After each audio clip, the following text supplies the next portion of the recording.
Hi guys, I'm Laura. This tiny notebook is where I go to reset my mind and recalibrate my direction.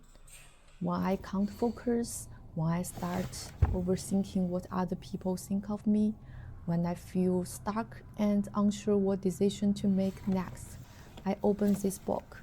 I call it my book of answers. In my last video, I shared the evolution of my reading notes, how I built a system that helps me actually remember what I read.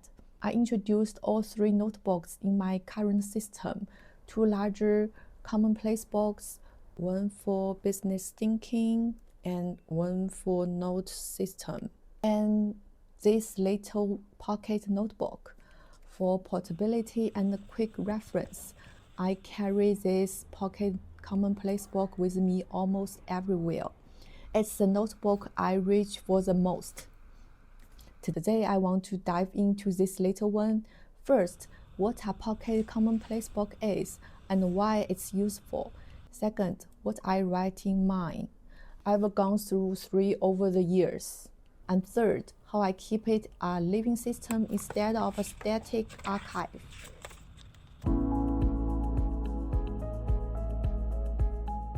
A Commonplace book, in general, is a space where you collect and organize ideas.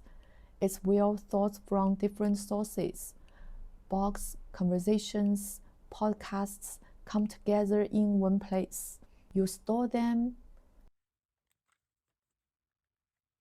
compare them, rethink them.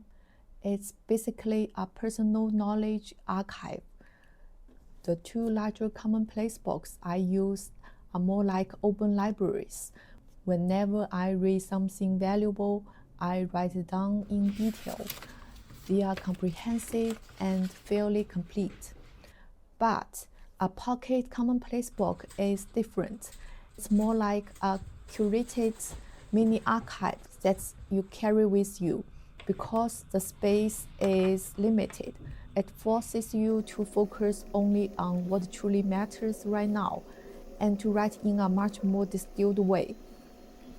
It's not about collecting everything, it's about keeping only the ideas important enough to revisit again and again.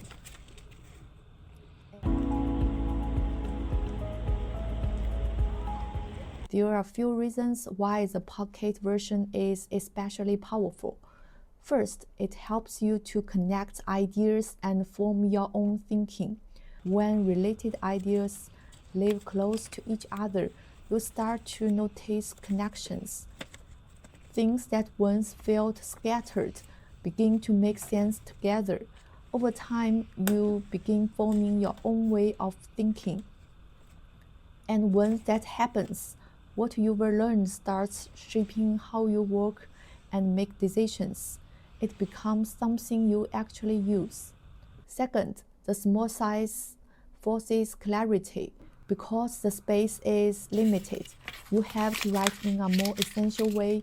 You can't ramble. You have to express ideas in their most fundamental form. That compression process is actually thinking practice, and shorter entries are easier to revisit and remember. Third, portability creates reputation.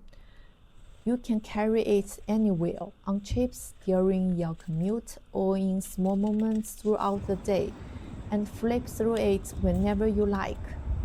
Important ideas only become part of you through repetition.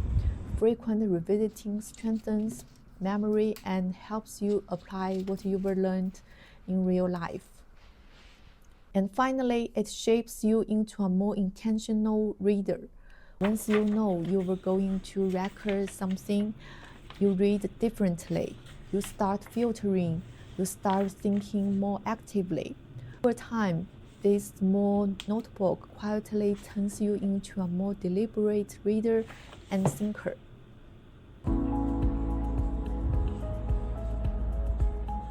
I've had three pocket Commonplace books, and each one reflects who I was at that time. My first pocket Commonplace book wasn't even intentional. Back in high school, it was a small, cute, bound notebook. I didn't know what a commonplace book was. I just liked copying lyrics, beautiful lines, and little poems, and sometimes writing my own.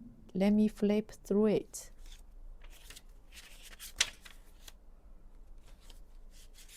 This page is just some lyrics, and this one looks like a poem. And this one, okay, this one is slightly embarrassing.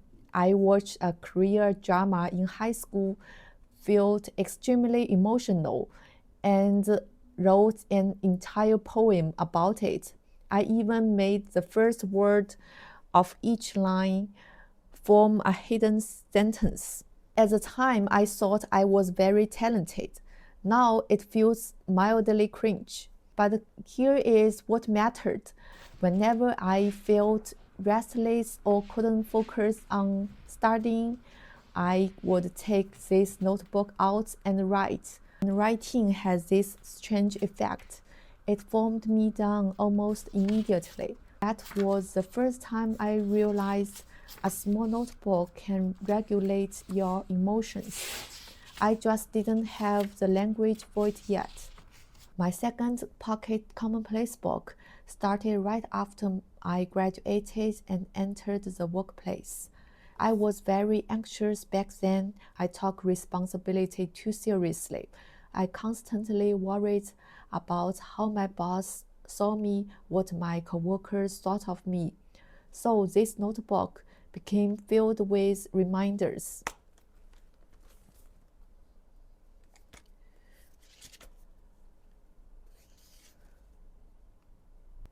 One that stayed with me was I've had a lot of worries in my life, most of which never happened. Mark Twain, and this one. Don't set yourself on fire to keep others warm.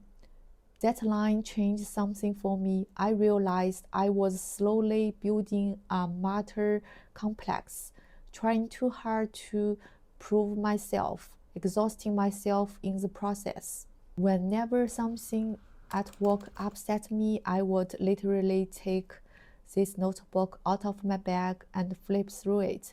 It helped me shift my focus from imagined judgments to what I could actually control.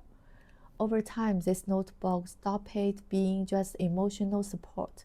It became a thinking tool.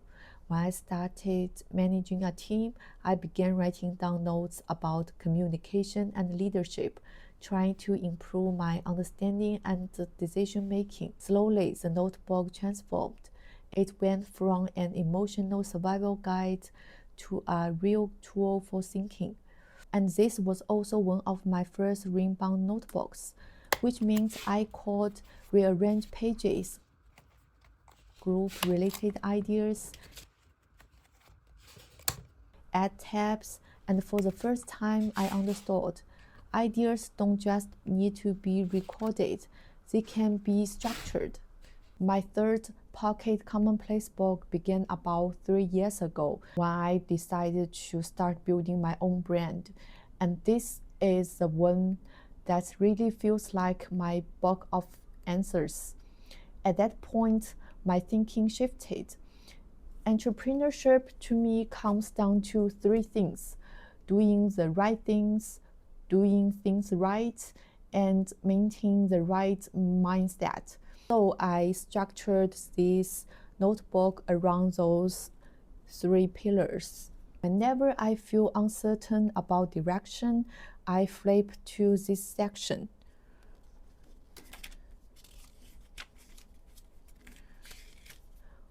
One quote I revisit often is from Naval Ravikant.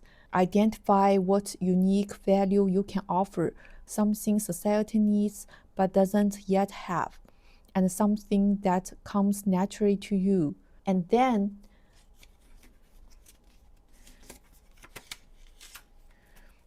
don't aim to be the best, be the only. Kevin Kelly.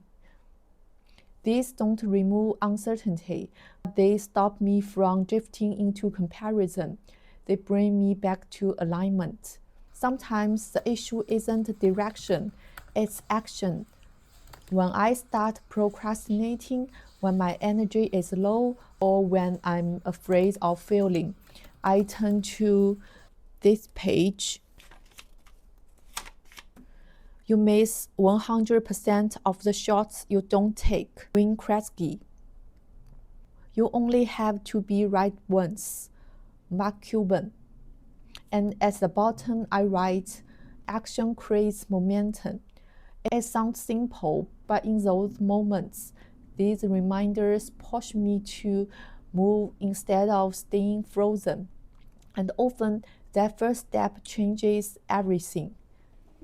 And then there is section where I return to the first principles. This is where I write down core ideas from people who have built things before me. The goal of a startup is to build something customers want. Eric Rice. Get out of building and talk to customers. Steve Blank. Built for a community, not just a market. Whenever I start obsessing over frameworks or perfect systems, this section pulls me back.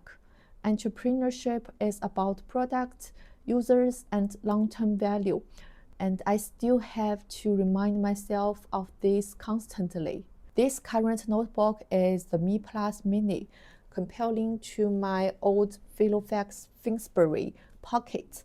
It's thinner and easier to carry. I can slip it into my coat pocket or shoulder bag without even thinking about it, which means I bring it with me more often. And the more I carry it, the more I use it. And it also lies flatter on the desk and the rings are smaller.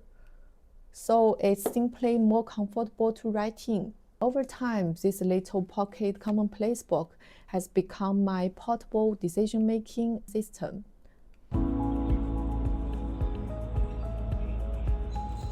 This notebook isn't something you fill once and finish. It's not a notebook you complete. It's a cycle. Step 1, capture. Whenever I'm consuming information, books, podcasts, videos, I pay attention to topics I'm currently focused on. There's only one rule: keep it concise. If I can't write immediately, I take a photo and transfer it later. Capture first, distill later. Step 2, refine and compress. The real value happens here. If two ideas overlap, I merge them. If something feels repetitive, I remove it. This notebook is not a storage space. It has to stay high concentration. This is what I mean by making the book thinner, until ideas become your own language, and then you live them. That's my pocket Commonplace book. It's small, but it holds ideas I truly care about at each stage of my life. Whenever I feel uncertain or pulled in too many directions, I open it. Maybe you could try creating your own book of answers. If you are into notebooks and are thinking systems like this, let me know in the comments. What are you recording these days? I will see you in the next video.